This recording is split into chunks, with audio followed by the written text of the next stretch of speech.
savez, pour ceux qui viennent à nos réunions de vendredi, pour ceux qui viennent au culte de vendredi, ces personnes savent que ça fait plus de 3 semaines, ou peut-être 4 semaines, que nous sommes en train de parler de la vie du patriarche Abraham. Et cet après-midi, le Seigneur m'a mis à cœur de vous parler d'Abraham. Et cet après-midi, j'aimerais vous parler de l'appel d'Abraham. Amen.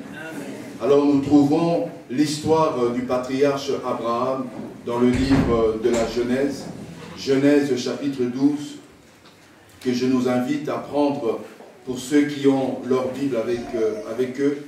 Genèse chapitre 12. Nous sommes au premier verset, nous allons lire du premier verset jusqu'au 7e verset. Et le thème de notre message est intitulé « L'appel d'Abraham ».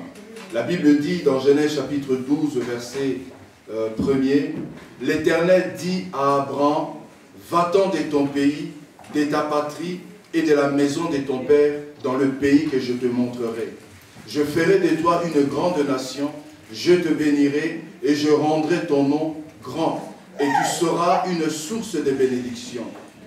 Je bénirai ceux qui te béniront, je maudirai ceux qui te maudiront, et toutes les familles de la terre seront bénies en toi. » Abraham partit comme l'Éternel lui avait dit, et Lot partit avec lui.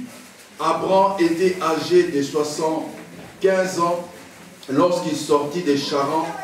Abraham prit Sarai, sa femme, et Lot, fils de son frère, avec tous les biens qu'il possédait et les serviteurs qu'ils avaient acquis à Charan. Il partit pour aller dans le pays des Canaan.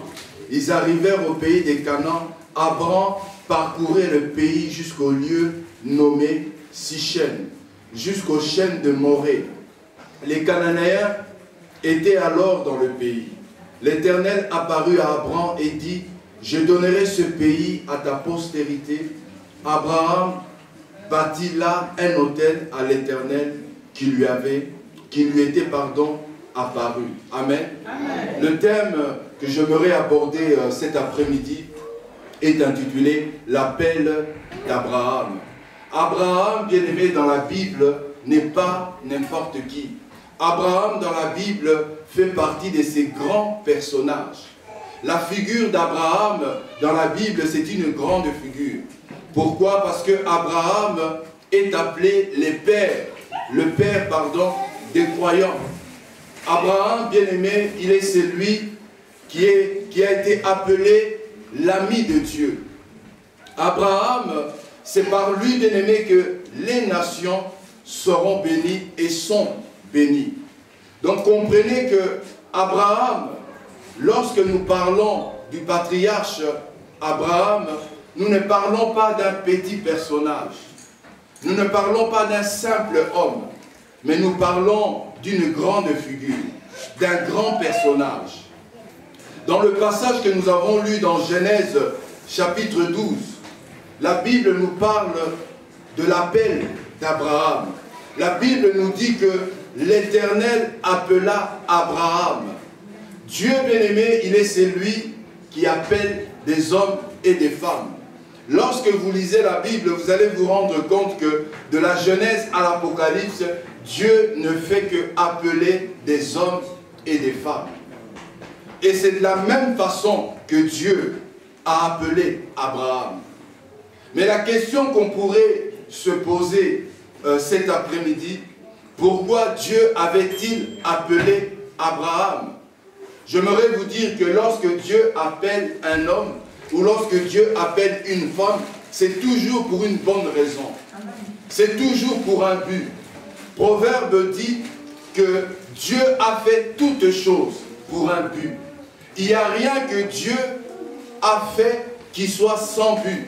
Lorsque Dieu fait quelque chose, lorsque Dieu entreprend de faire quelque chose, lorsque Dieu prend l'initiative d'accomplir quelque chose, c'est toujours en fonction d'un but.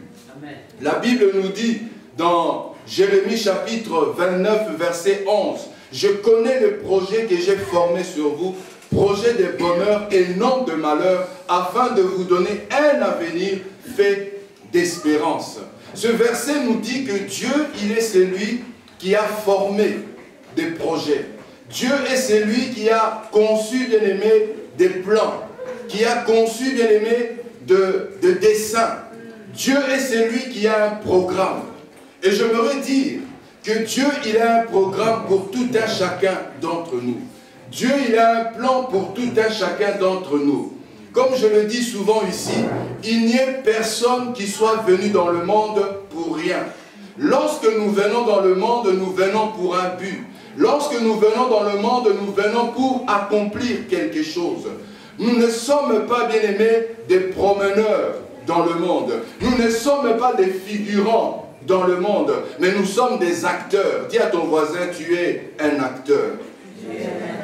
Tu es une actrice. Tu n'es pas un figurant. Tu n'es pas un promeneur sur la terre. Bien-aimés, c'est important que vous réalisez cela.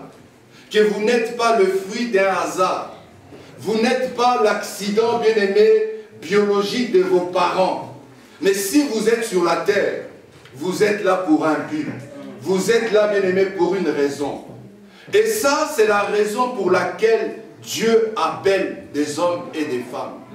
Dieu appelle des hommes et des femmes en fonction du plan, en fonction du but, en fonction du programme qu'il a arrêté, qu'il a décidé pour tout un chacun d'entre nous. C'est ce que Romains chapitre 8, verset 28 nous dit.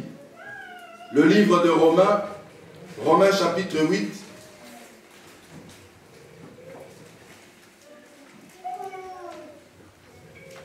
verset 28, et nous lirons aussi le verset 30. Nous savons du reste que toutes choses concourent au bien de ceux qui aiment Dieu et de ceux qui sont appelés selon son dessein. La Bible dit de ceux qui sont appelés selon son dessein. Donc Dieu appelle des hommes et des femmes en fonction du dessein. Le mot dessein ici veut dire plan. Le mot dessein ici veut dire programme. C'est-à-dire Dieu appelle des hommes et des femmes en fonction du programme qu'il a arrêté pour eux. Le verset 30 nous dit, ceux qu'il a prédestinés, il les a aussi appelés. Et ceux qu'il a appelés, il les a aussi justifiés. Ceux qu'il a justifiés, il les a aussi glorifiés. Ceux qu'il a prédestinés, ça veut dire que ceux qui, dans sa préscience, ceux qu'il avait prédestinés, des hommes et des femmes qu'il avait prédestinés, pour que ces hommes et ces femmes deviennent, pour que ces hommes et ces femmes accomplissent, manifestent des choses, Dieu va maintenant les appeler. Dieu va les appeler dans le but que les plans qu'il avait arrêtés pour eux, dans le but que les plans qu'il avait définis pour eux puissent se manifester. Amen. Et l'appel de Dieu dans la vie d'Abraham avait un double but que nous voyons dans Genèse chapitre 12. Dans Genèse chapitre 12, lorsque Dieu appelle Abraham, cet appel de Dieu à Abraham a un double but. Le premier but, c'était pour que Dieu bénisse Abraham. C'était pour qu'Abraham soit quelqu'un de béni, quelqu'un de prospère, quelqu'un bien-aimé, de élevé. Mais le deuxième but, c'était pour que Abraham soit une source de bénédiction pour les nations. C'est ce que la Bible dit. La Bible dit au verset 2, « Je ferai de toi une grande nation, je te bénirai et je rendrai ton nom grand, tu seras une source de bénédiction. Je bénirai ceux qui te béniront, je maudirai ceux qui te maudiront, et toutes les familles de la terre seront bénies en toi. » Voilà le double but de l'appel de Dieu pour Abraham. Qu'il soit d'abord lui-même béni, qu'il soit un homme prospère, qu'il soit un homme riche, et qu'il soit en même temps un canal au travers duquel les nations seront bénies. nous comprenons ici que l'appel de Dieu à Abraham était que Abraham soit béni, mais aussi que Abraham soit une source de bénédiction. Lorsque Dieu appelle un homme, il l'appelle toujours en fonction d'un plan. Il l'appelle toujours en fonction d'un but qu'il a arrêté depuis l'éternité. Mais vous comprendrez que pour que ce que Dieu a arrêté, pour que ce que Dieu a décidé d'accomplir au travers de cet homme, il faudrait que cet homme puisse sortir. La Bible nous dit que lorsque Dieu appela Abraham, au verset 1er, la Bible dit, l'Éternel dit à Abraham, va-t'en de ton pays, de ta patrie et de la maison de ton père, dans le lieu que je te montrerai. L'appel de Dieu à Abraham était qu'il soit une bénédiction, était qu'il soit béni, mais cet appel était lié en fait à un départ. Abraham devait sortir des Charans. Abraham devait quitter son pays. Abraham devait quitter ses parents. Abraham devait quitter sa maison pour aller à Canaan. Et ici, nous comprenons que l'appel a un prix. Le prix de l'appel, c'est de sortir. Le prix de l'appel, c'est de partir. Le prix de l'appel, c'est d'abandonner. Lorsque Dieu appelle un homme, cet homme aura toujours besoin de sortir, de quitter et d'abandonner. Parce que vous ne pourriez jamais recevoir si vous n'abandonnez pas. Vous ne pourriez jamais entrer si vous ne sortez pas. Vous ne pourriez jamais posséder, hériter, si bien aimé, vous ne quittez pas. Est-ce que vous comprenez ce principe? C'est un principe spirituel et universel. Pour entrer, il faut sortir. Pour recevoir, il faut, bien aimé, abandonner. Pour posséder, il faut quitter. Et Abraham, bien aimé, il est le type du croyant. Non seulement que Abraham, il est le type du croyant, mais Abraham, il est aussi le type du païen. Il est le type de celui qui ne connaît pas le Seigneur. Il est le type de celui qui est sans Dieu. Parce que Abraham, avant que son nom devienne Abraham, il s'appelait Abram. Abram qui signifie père élevé. Abraham signifie père des multitudes. Mais lorsque Dieu appelle Abram, Abram ici, son nom était toujours père élevé. Son nom n'avait pas encore été changé. Son nom sera changé lorsque Abraham va quitter pour aller dans le pays que l'Éternel Dieu allait lui montrer. C'est là, dans ce pays-là, que Dieu va changer son nom de Abram à Abraham. Et comme je disais, Abram est l'image des païens. Abram est l'image, bien aimé, des personnes qui sont sans Dieu, des personnes qui sont dans le monde, des personnes qui vivent dans les péchés. Et ces personnes, Dieu les appelle comme il a appelé Abram. Ces personnes, Dieu bien-aimé, les appelle comme il nous a appelés. Vous savez, Abram, avant de recevoir la révélation de Dieu, Abram était un païen. Le père de Abram était un idolâtre. C'est ce que la Bible nous dit dans Josué, chapitre 24. Josué 24, verset 2. La Bible dit, Josué dit à tout le peuple, ainsi parle l'Éternel, le Dieu d'Israël. Vos pères, Terah c'est le père d'Abraham. Terah, père d'Abraham et père de Nachor, habitaient anciennement de l'autre côté du fleuve. Ils servaient d'autres dieux. Le père d'Abraham était un païen. Le père d'Abraham était un idolâtre. Et vous comprenez que lorsque vous naissez dans une famille où les gens ne connaissent pas Dieu, où les personnes n'adorent pas Dieu, où les personnes sont des idolâtres, mais vous qui naissez dans cette famille, automatiquement, vous seriez aussi un idolâtre. vous seriez aussi un païen. N'est-ce pas? Parce que l'environnement dans lequel nous nous trouvons, bien-aimés, nous façonne. La culture dans laquelle nous naissons, bien-aimés, nous modèle. Et Abraham, avant qu'il s'appelle Abraham, il vivait dans cet environnement. Où papa et maman étaient des idolâtres. Où papa et maman vivaient dans le péché. Où papa et maman étaient sans Dieu. Mais Abraham a reçu la grâce. Dieu l'a appelé. Dieu l'a appelé à sortir des Charans. De la même manière, nous aussi, qui étions dans le monde, qui étions sans Dieu, qui ne connaissions pas Dieu, Dieu nous a appelés. Dieu nous a appelés à sortir du monde. Dieu nous a appelés à sortir du système babylonien de ce monde pour nous amener dans notre Canaan. Donc comprenez que lorsque Dieu vous appelle, il vous appellera toujours à sortir. À sortir de là où vous êtes pour vous faire rentrer là où il veut que vous rentrez. Il vous appellera, bien-aimé, à abandonner ce que vous avez pour qu'il puisse vous donner ce que lui, il a arrêté pour vous.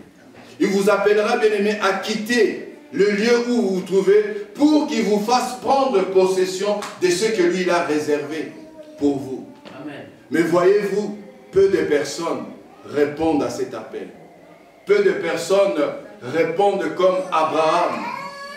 Beaucoup ont reçu l'appel de Dieu. Beaucoup ont été appelés par Dieu. Mais peu seulement répondent positivement. Peu seulement répondent Amen. Voilà pourquoi vous voyez dans le monde, il y a encore des pécheurs. Il y a encore des idolâtres. Il y a encore des personnes sans Dieu. Et je le dis à ma honte, et même dans nos églises, il y a des personnes qui viennent à l'église, mais ces personnes n'ont pas encore répondu à l'appel de Dieu, que de quitter, que de sortir, que d'abandonner. Plusieurs dans nos églises sont encore dans le monde, mais viennent au culte.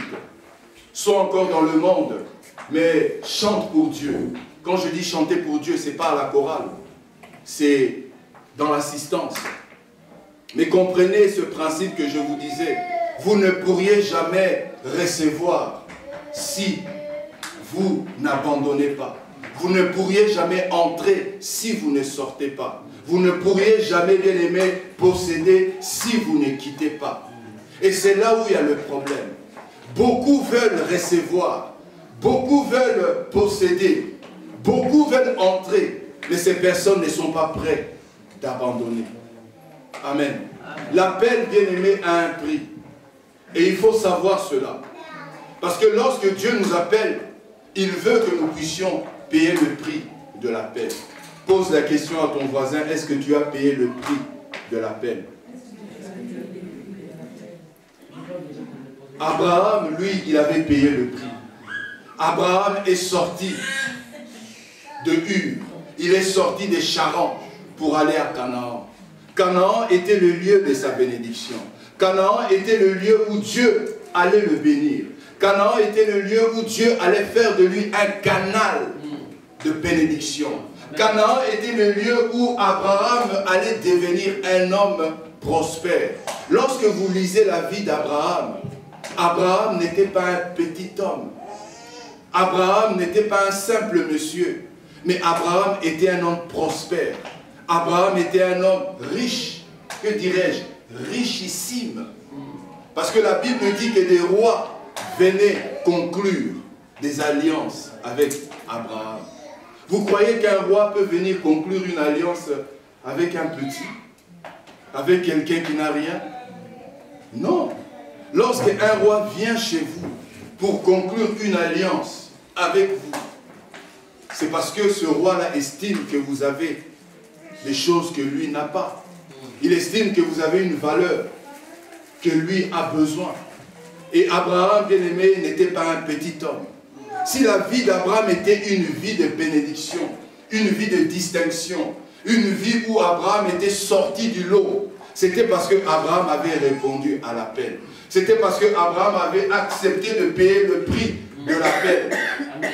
Et le prix de cet appel a fait qu'aujourd'hui, Abraham est appelé le père de la foi, le père des croyants.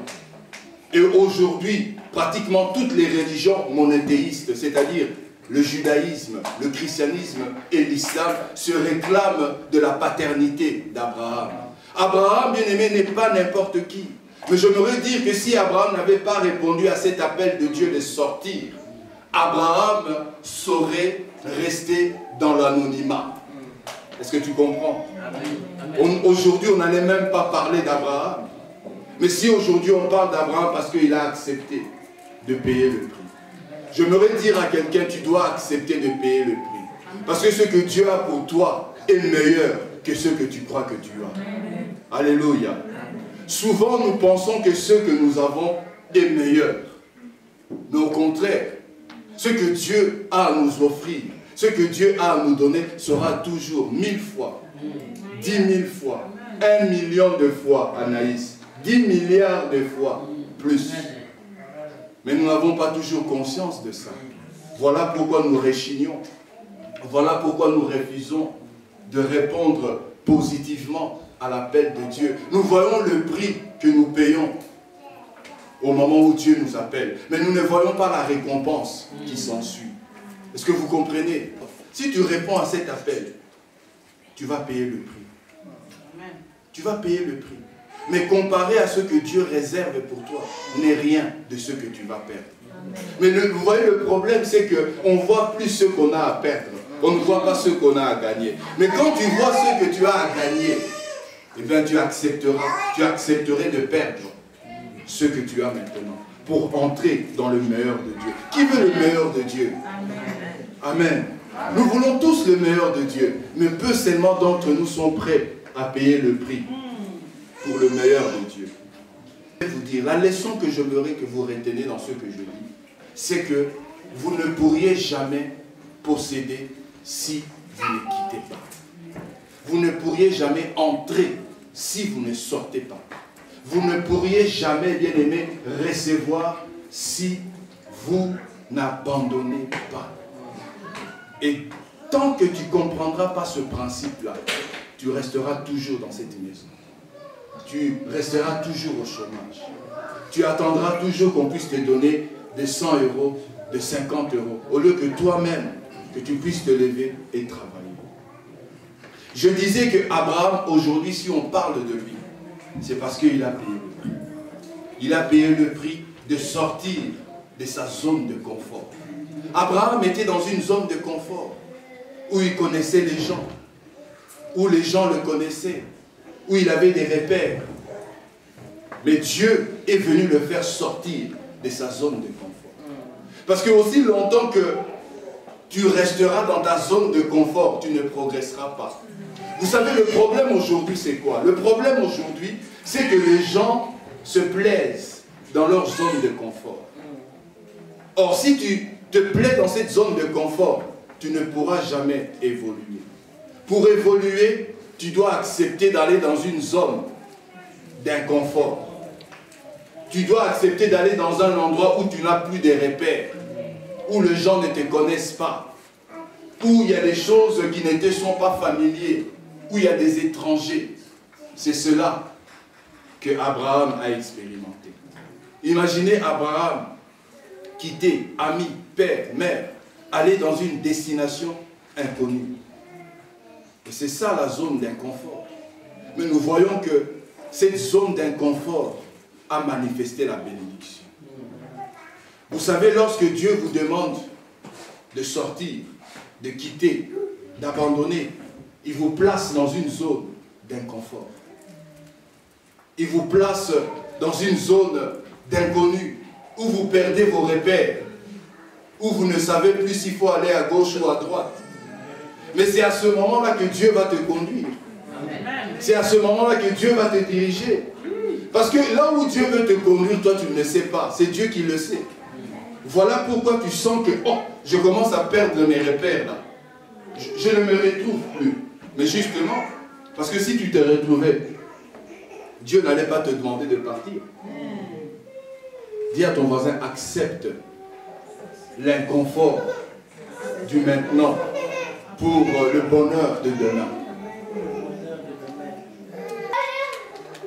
la zone de confort limite beaucoup de personnes. Je vais un peu m'apaisantir là-dessus. Vous savez, une zone de confort peut être le salaire que j'ai de 1200 €. Je suis bien avec 1200 €, n'est-ce pas? Je suis bien. Mais si je veux gagner maintenant 2000 €, je dois sortir de ces zones de confort. Ça veut dire que si je faisais 8 heures de travail par jour, je dois accepter de faire 13 heures de travail par jour. Et les 13 heures là, c'est déjà une zone d'inconfort. Parce que j'ai fourni 2 fois plus d'efforts. Mais si je me plais seulement avec le 1200 €, mais je resterai toujours là. C'est comme quelqu'un qui est locataire. Être locataire, c'est une zone de confort. Mais lorsque tu décides de devenir propriétaire, tu sors de cette zone de confort. Demandez aux personnes qui sont propriétaires. Les premières années, c'était difficile. Dernièrement, je parlais avec une sœur, je ne vais pas citer son nom. Elle me disait comment elle et son mari ont dû peiner. Ils ont même dû quitter leur domicile parce qu'ils devaient faire des travaux. Et habiter chez des gens. Mais ça, c'est une zone d'inconfort. Parce qu'ils étaient là, bien dans la maison, et puis ils se décident à acheter. Alors en achetant, tu dois payer le prix. Les prix des travaux. Alors la zone d'inconfort, c'était quoi? D'aller habiter chez la famille. Ou des fois, ça peut arriver que la femme est chez sa famille et le mari, il est dans sa famille. C'est ça que je veux dire. Mais aujourd'hui, cette sœur-là, elle vit chez elle et elle est propriétaire. C'est important que nous comprenions ce principe. Moi, depuis que j'ai compris ce principe, je ne me plais plus dans ma zone de confort. Je sors toujours. Si Dieu me dit de sortir, je sors. Si Dieu me dit d'abandonner, j'abandonne. Est-ce que tu comprends? Amen. Si Dieu te dit d'abandonner, tu dois abandonner. Si Dieu te dit de sortir, tu dois sortir. Mais lorsque tu abandonnes, lorsque tu sors, lorsque tu quittes, tu te places dans une zone d'inconfort. Mais l'inconfort là, ce n'est que pour un temps. Amen. Après, l'inconfort là deviendra le confort. Qui a compris cela? Est-ce qu'on peut acclamer le Seigneur? Abraham, bien aimé, pour moi, c'est un modèle. Abraham n'était pas un homme parfait. Mais cependant, Abraham, il est une grande figure dans la Bible. Il est un modèle pour le croyant. Il est un exemple pour le croyant. Et je voulais, bien aimé, rapidement vous donner les 3 choses qui ont fait que Abraham soit un homme de distinction. Les 3 choses qui ont fait que Abraham puisse sortir, bien aimé, de l'anonymat pour devenir quelqu'un de connu. La première chose qui a fait que Abraham soit béni, prospère, et puisse sortir du lot, pour devenir quelqu'un de connu, c'était que Abraham était un adorateur. Abraham, c'était un adorateur. Abraham adorait le Seigneur. Écoutez ce que la Bible nous dit dans Genèse chapitre 12, où nous avons lu au verset 8. Il se transporta de là vers la montagne à l'orient de Bethel. Il dressa ses tentes, ayant à Bethel à l'occident et Haï à l'orient. Point. Il bâtit encore là un autel à l'Éternel et il invoqua le nom de l'Éternel. Abraham était un bâtisseur d'autels. C'est quelqu'un qui bâtissait des autels. Et autrefois, les personnes adoraient Dieu au travers des autels. Lorsqu'on élevait un autel, c'était pour offrir à une divinité et ici à Dieu un sacrifice. Et par là, nous voyons que Abraham, c'était un adorateur. C'est quelqu'un qui adorait Dieu. C'est quelqu'un qui, sa vie était consacrée à Dieu. Écoutez ce que le chapitre 13 nous dit. 13, 18. Abraham leva ses tentes et vint habiter parmi les chaînes des Manré, qui sont près de Hébron. Il bâtit là un autel à l'Éternel. Et vous pouvez continuer comme ça. Tous les passages où il est question de la vie d'Abraham, vous allez vous rendre compte que l'une des caractéristiques d'Abraham était que Abraham était un adorateur. Si Abraham a pu se démarquer, si Abraham a pu sortir de l'eau et a pu devenir un homme prospère, c'était parce que Abraham était un adorateur. La deuxième chose, c'est que Abraham était un homme obéissant. C'était quelqu'un qui se soumettait à la parole de Dieu. La Bible nous dit, dans Genèse chapitre 21, Genèse chapitre 21, verset 14, Abraham s'éleva de beau matin, il prit du pain et une outre d'eau qu'il donna à Agar et plaça sur son épaule et lui remit aussi l'enfant et le renvoya. Elle s'en alla et s'égara dans le désert de Beersheba. Ici, il faut comprendre qu'il y a une crise dans le foyer d'Abraham. Et cette crise était entre Sarah et Agar. Parce que Sarah avait commis l'erreur de mettre Agar entre le sein d'Abraham. Et Abraham va avoir un enfant avec Agar. Et lorsque Sarah va devenir enceinte, elle va enfanter, Ismaël et Agar vont commencer à moquer. Ils vont commencer à se moquer de Sarah. Et cela va énerver Sarah. Sarah va décider de chasser Agar et son fils. Et Abraham était le père d'Ismaël. Quel est ce père-là qui accepterait de chasser son fils comme un vulgaire bandit? Personne. Et cet épisode avait fort déplu à Abraham. Mais Dieu était intervenu. Dieu a dit à Abraham, écoute ta femme, chasse Agar et chasse son enfant. La Bible nous dit que Abraham ne s'était pas opposé à la parole de Dieu. Il avait obéi. Il chassa Agar et son fils. Encore un autre passage.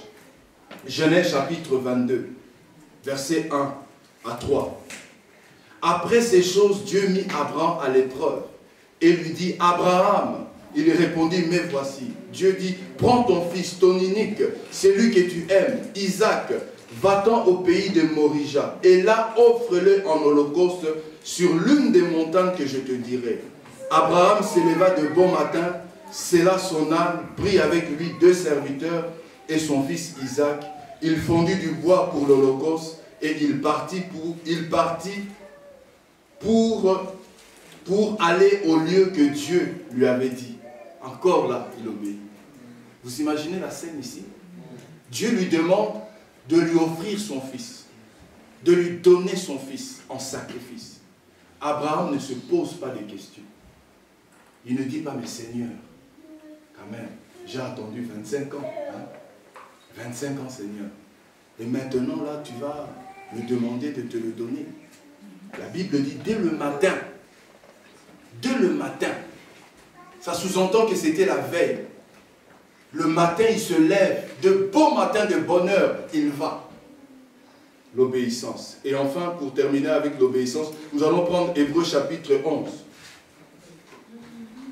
verset 8. Hébreux 11, verset 8. C'est par la foi que Abraham, lors de sa vocation, la vocation ici, c'est appel, obéit et partit pour un lieu qu'il devait recevoir en héritage. Il partit sans savoir où il allait. La Bible dit, il obéit. Il obéit. C'est ça qui avait fait la force d'Abraham. Abraham était un homme obéissant. Abraham était un homme qui savait se plier à la volonté de Dieu. Ce n'était pas quelqu'un qui disait non à Dieu. Ce n'était pas quelqu'un qui se posait des questions. Lorsque Dieu disait quelque chose, il le faisait. Et vous savez qu'Abraham, c'est le père de la foi. La foi implique l'obéissance. C'est lui qui a la foi, il est obéissant. C'est lui qui n'a pas la foi, il est désobéissant. Pourquoi? Parce que la foi, ce n'est pas seulement le fait de croire. La foi, c'est le fait de poser des actes par rapport à ce que l'on croit. Est-ce que vous comprenez ce principe-là? Parce que si tu crois et que tu ne poses pas des actes, tu ne crois pas vraiment. Mais c'est ça la foi. Si je reconnais que c'est Dieu qui m'a parlé, tu comprends ce que je veux dire? Si je reconnais que c'est Dieu qui m'a dit, va là-bas, je ne dois plus me poser des questions. Je dis, j'exécute chef, j'y vais. Mais c'est ça la foi. Amen. Abraham savait que c'est Dieu qui l'avait appelé à sortir des Charans, de Ur, pour aller en Canaan. Comme il le savait, et comme il avait foi en Dieu, il ne pouvait que sortir. Abraham, comme il savait que c'est Dieu qui lui avait demandé d'offrir Isaac en sacrifice, il ne pouvait que le faire. Vous savez, un homme de foi ne cherche pas à comprendre pourquoi. Un homme de foi ne cherche pas à connaître les tenants et les aboutissants. Un homme de foi obéit tout simplement. Il dit, je vais le faire et on verra bien. Est-ce que vous comprenez? Amen. Et c'est ça la force d'Abraham. Vous croyez qu'Abraham a été appelé le père de la foi comme ça, pour faire joli dans la Bible? Non, Abraham c'était un homme de foi. Et sa foi était liée à son obéissance à Dieu et aux recommandations de Dieu. Et enfin, Abraham était un homme qui connaissait Dieu. Ça, c'est vraiment la cerise sur le gâteau. Abraham était un homme qui connaissait Dieu. Et j'aimerais vous dire, les conséquences de cette connaissance, ce sont l'adoration et l'obéissance. Vous ne pourriez pas adorer Dieu convenablement si vous ne le connaissez pas. Vous ne pourriez pas obéir aux recommandations de Dieu aveuglement si vous ne le connaissez pas. Le problème, c'est que les gens n'arrivent pas à adorer le Seigneur parce qu'ils ne connaissent pas Dieu. Les gens n'arrivent pas à obéir à Dieu parce qu'ils ne connaissent pas Dieu. Parce qu'un homme qui connaît Dieu, un homme qui a la connaissance de Dieu, ne peut que l'adorer, ne peut que l'obéir. C'est cela. Et vous savez, lorsque je méditais cela, le Saint-Esprit m'a dit, la connaissance qu'il est question ici, ce n'est pas une connaissance que les gens pensent connaître. Par exemple, quand je dis Barack Obama, tu dis je connais. Quand je dis Michael Jackson, tu dis je connais. Hein? Quand je dis le roi Philippe, tu connais. Qui connaît le roi Philippe? Tu ne connais pas le roi Philippe? Nous connaissons tous le roi Philippe. Vous voyez, la connaissance du roi Philippe, c'est une connaissance que vous avez reçue par information. Ça, c'est ce que l'Esprit m'a révélé. C'est une connaissance que vous avez reçue d'information. Mais en réalité, vous ne connaissez pas le roi Philippe. Vous ne connaissez pas Barack Obama. Celui qui connaît Barack Obama, vous savez c'est qui? C'est sa femme. Et c'est comme ça que Abraham connaissait Dieu. Parce que le mot connaître ici, c'est le même mot qu'on utilise lorsqu'on parle de l'intimité entre un homme et une femme. Quand la Bible dit Adam connut sa femme Ève, et Ève enfanta Caïn et Abel. Il y a des enfants ici, je vais parler en profondeur, mais vous comprenez, vous qui êtes adulte. Hein? Donc, la connaissance ici a à voir avec l'intimité. Et cette intimité, c'est ça qui fait qu'on ait une connaissance profonde de Dieu. Mais peu seulement, le Saint-Esprit m'a dit, dans nos églises, les gens connaissent Dieu comme ça. J'ai dit, Seigneur, j'aimerais te connaître comme ça. Comme je connais mamie. Vous savez, Amen. Ma mamie me connaît. Moi, je connais mamie.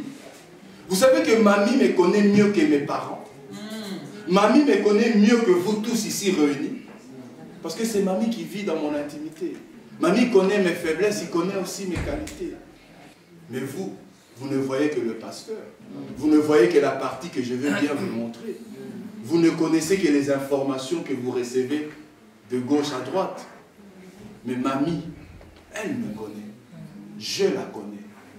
Et Abraham connaissait Dieu. Vous croyez que c'est par hasard qu'on a dit qu'Abraham est l'ami de Dieu? Qui ici peut dire qu'il est l'ami de Dieu? Qui? Qui peut dire que je suis l'ami de Dieu? Je n'ai plus de batterie ici, Patrick. Qui peut dire que je suis l'ami de Dieu? Hein? Abraham était appelé l'ami de Dieu. C'est parce que Abraham était dans une intimité avec Dieu que peu de croyants, que peu de chrétiens ont. Et c'est dans cette dimension-là que Dieu nous voit. Et lorsque nous rentrons dans cette dimension où nous connaissons véritablement Dieu, où nous sommes dans l'intimité de Dieu, adorer deviendra quelque chose de naturel. Obéir sera quelque chose de naturel. Mais lorsqu'on ne connaît pas Dieu, on a du mal à l'obéir. Lorsqu'on ne connaît pas Dieu, on a du mal à l'adorer. Voilà pourquoi l'Église doit s'efforcer, doit travailler pour connaître Dieu. Vous savez comment on connaît Dieu?